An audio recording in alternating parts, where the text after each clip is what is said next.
The following presentation, A Definition of a Jew with Rabbi Epstein, is sponsored and paid for by JewishGrocers.com. JewishGrocers.com is your headquarters for prime and choice meat products, including barbecue beef, barbecue chicken, and barbecue baked beans, some of the tastiest barbecue products in the kosher meat world. Additionally, you can find chicken and you can find other specialty meat products at JewishGrocers.com. We hope you will log in and check us out. We're here with Rabbi Epstein, Dallas, Texas. Rabbi Epstein is the director of the Kollel here in Dallas, the Dallas Area Torah Association, and we're fortunate to have his expertise and knowledge with respect to Torah because there are very few people in the country that really get to his level. Rabbi, you know, people ask me from time to time, what does it mean to be a Jew? It's a serious question because if you ask most people around a table, you'll get something like, well, I love corned beef. You know, you'll get other, types of similar comments that, well, I was born Jewish. Well, of course, you're born Jewish, you are Jewish. There's not much you can do about That's that. Right. But it still doesn't answer the question, what does it mean to be a Jew? I almost lost my kippah there for a minute. But even the average religious Jew, I don't really believe understands Or could articulate. Or could articulate what it really means to be a Jew. So I'm here today for this discussion, and I'd like you to tell the audience and the viewers what it really means to be a Jew. Okay, thank you, David. It's a great question. And growing up, if somebody was to ask me what it means to be a Jew, I knew I was Jewish. I actually grew up religious, and I had no idea. I could not articulate it at all. And then kind of as time went on and the question kept on coming up, I finally realized that I had to have a better answer than, well, I'm Jewish. You like corned beef? I like corned beef and bagels and lox and cream cheese, but that was the extent. I knew there had to be more than just a gastro answer to this question. It's an amazing question because actually when you begin to take it apart, so people say, well, Jews, they're people who go ahead and they keep the Torah. Okay, so they follow the commandments in the Torah. And it sounds great. Okay, that's what it means to be a Jew. We follow commandments in the Torah. Yet, when you begin learning the Torah, you begin realizing that people, Adam and Eve, Noah, kept the Torah, and they're not called Jews. The first Jew to step on the planet is Abraham, which is almost 2,000 years after the creation of the world. And he's called the first Jew, and the Jewish people, okay, the question whether he was the beginning of the Jewish people as a people, that was the exodus from Egypt, 500 years afterwards. But it's just amazing. He's the first Jew. There's no Jews happened before. And these other people were religious people. They kept the Torah. I mean, the Torah itself says explicitly that Abraham kept the commandments. When God tells Isaac he's going to give him everything, he says, because Abraham kept the Torah. So we see keeping the Torah is not the answer. It doesn't seem to encapsulate or to capture what does it mean to be a Jew. And I'd like to suggest the following answer, which to me really makes a lot of sense. You look at the beginning of the creation of the world. You start off with Adam and Eve. And again, I just want to also just as a point out that when we talk about creation of man, we're talking about that, and in Judaism we say the world is 5,774 years. It's not from the creation of the world, it's from the creation of man, which happened 6 days, 6 time periods after the beginning, after the first day. So, and that could be a topic of another discussion where that comes from. But I do from the creation of man, okay, that we go ahead and we have Adam, who goes ahead and who shows up in the world, Adam and Eve. They're actually Adam, and then Adam gets put to sleep, and Eve gets taken from his side and creates Adam and Eve. And that's the beginning of mankind. But they actually were God-fearing people when they were created. Very God-fearing people. And frankly, from what I understand, if there hadn't been a problem in the Garden of Eden, they would have been the most religious people in the world, and the world would have had only religious people after them. Correct. It would have gone straight into the Messianic era. They just hadn't eaten from that tree. It's that tree. If that hadn't happened since on that day that they were created, actually it all took place on a Friday. And if that hadn't happened, comes the Shabbos, comes the Sabbath, that would have gone straight into the Messianic era. But that wasn't so. And really, if you try to understand that story, it actually goes and you can understand really the world, because that story really encapsulates why people do what they do. Okay, because the question is, Eve ate from that tree, and then Adam ate from the tree. If we understand why they ate from the tree and what they were trying to accomplish, then at that point in time, then we could truly begin to kind of pull it apart. Well, it's my understanding that really it encapsulates the basics in every sin that's ever created thereafter. Correct. Just that action of eating the tree and then Eve working with Adam to get him to eat the apple. I'm not eating the tree, but eating the apple. Not the apple. Yeah. Eating the fruit. Eating the fruit of the tree. Right. It's actually funny. We call it the apple, but the Talmud actually has 4 different opinions. None of them are apples. So it was not an apple. It was not an apple, but everybody called it there. Calls it an apple. But it was that activity in the garden, right, which really became the root of all sins thereafter. Correct. And really there were 3 major sins that took place in the Garden of Eden. Okay, and every sin today is from the root of these 3 sins that took place. Okay, it's either 1, 2, or 3 of these 3 sins. The first sin that took place in the Garden of Eden was that, how did the snake get Eve? Eve's a God-fearing woman. God said he could eat from every tree except the tree in the middle. What's Eve's motivation to eat from that tree? Well, the snake convinced Eve that she would be like God if she ate the fruit. So the snake had a great sales pitch. He said, Eve, listen up. He says, if you're going to eat from this tree, he says, you'll become God. This is the God tree, right? You'll go ahead and you'll become the greatest. You'll be able to make the rules. And he says, great idea. I like that. I want to be in charge. And so Eve says, okay, now you got my attention, Mr. Snake. Now what? So she goes ahead, she says, okay, now I had the reason to eat from it. She then goes ahead and then she looks at the tree. The Torah says when she looks at the tree, she desires it. And so desire now becomes the second root of sin. And desire can be good or bad. Correct. All these things, by the way, have good qualities, good ways to use them, or not good ways. Mm-hmm. Right? Desire, if you desire your own wife, that's a good thing. Mm-hmm. You desire somebody else's wife, not so good. Mm-hmm. Right? And so desire is good or bad depending on how you use it. But she used the desire to eat from the tree, mm-hmm, which God said no. So that was actually a bad way of desire. She goes ahead and she eats from the tree. After she finishes eating from the tree, she all of a sudden realizes that now she's going to die. Right? Because God said, this tree you die. Mm-hmm. And she realized that Adam is not going to die. And there really probably may not be a concept of dying before that. I mean, there's no place in the Torah where it says a human being would die. Correct. Prior till this time. Correct. So God may have created people to live forever. May have lived forever. Correct. Okay. Correct. And actually it's funny, scientists have looked, the switch on the genome, on the cell, to turn it off from aging. And I'm just kind of curious, like was that switch, was it triggered over here? So what happens is so now she realizes she's going to die and Adam's going to live forever. Adam's going to live forever. That's a problem for Eve because when she's gone, Adam's going to marry the next chick that comes along. Mm-hmm. And she goes, over my dead body is my husband going to marry another chick. And jealousy for her husband goes ahead and it just triggers her to say, honey, sweetie, come taste this delicious food. And then there comes Adam coming along to eat from the tree. So again, these 3 sins, to be God, desire, and jealousy, are the root of all evil, of all sins that exist in the world today. Okay? And the person can either have 1, 2, or 3, all mixed in, all together. Mm-hmm.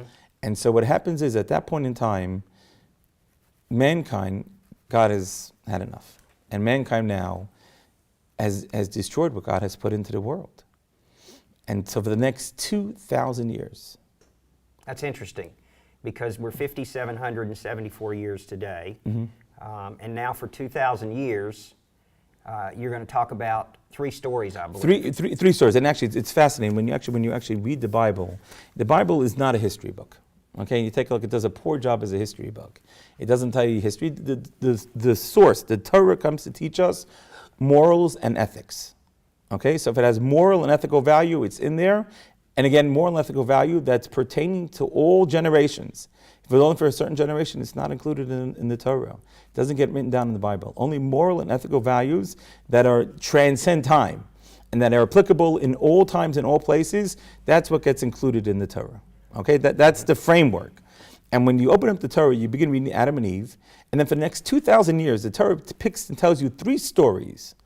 And there were many great events that happened. There was a flood that flooded a third of the world. It's a footnote in the commentaries, right? And it doesn't. And you read the Torah and you scratch your head and say, "That's a world event. Why isn't that included?" The answer is because there's nothing new. They just continue doing the stuff that they were doing. And so what happens is we go ahead and we have 3 events. The Torah tells us about 3 events, and these 3 events really is mankind's job to rectify the sins that they did in the garden. That's all it is. So in other words, the 3 roots of the sins: desire, jealousy, and to be like God. What you're saying To be is God. to be God.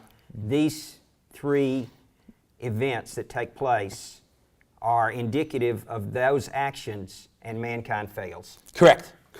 And mankind is going to have these challenges. They're going to fail, and that failure is going to lead almost to the destruction of the world, if not for one gentleman. And we'll get to that. And so tell the audience what those 3 stories are. Okay, so the Torah really tells us 3 stories. One story is when half the world wipes out the other half of the world. The second story is where there's a flood, Noah and the flood. And the third story is the Tower of Babel. And what happens is, the first one is Cain goes ahead and Cain kills Abel. Cain kills Abel. Why? Because Cain is jealous. That Cain comes up to the idea of bringing an offering to God.